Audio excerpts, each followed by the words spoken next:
Magandang umaga, Ginang Payapaya. Ang ipapaliwanag ko ngayon ay ang linyang mula sa Il Filibusterismo, ang poot walang nililikha kundi mga dambuhala, mga kasamaan, mga salarin, tanging ang tunay na pag-ibig lamang ang nakakalikha ng mga bagay na tunay na kahanga-hanga.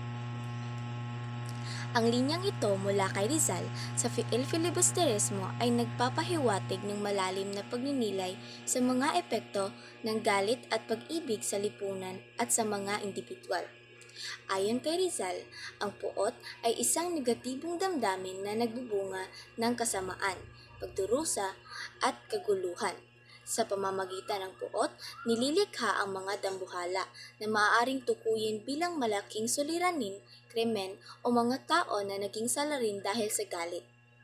Ipinakita nito na ang galit sa anumang anyo ay may kakayahang magdulot ng kapahamakan sa iba't ibang aspeto ng buhay ng tao at lipunan. Sa kabilang banda, ipinakita rin ni Rizal na ang tanging tunay na pag-ibig, hindi galit o puot, ang may kakayahang lumikha ng mga bagay na tunay na kahanga-hanga. Ang pag-ibig ay isang positibong persa na may kapangyarihang magbigay ng inspirasyon at magbukas ng mga oportunidad at magdala ng kapayapaan at kabutihan.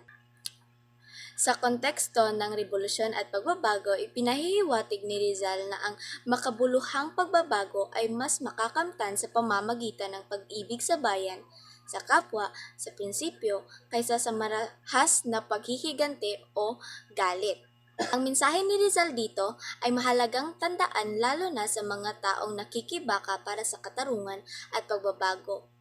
Sa halip na maging alipin ng puot, ang pagpapalaganap ng tunay na pag-ibig sa katarungan, kalayaan at kapwa ang daan tungo sa isang maayos at mas makatarungang lipunan. Yun lang po. Magandang umaga ulit at maraming salamat.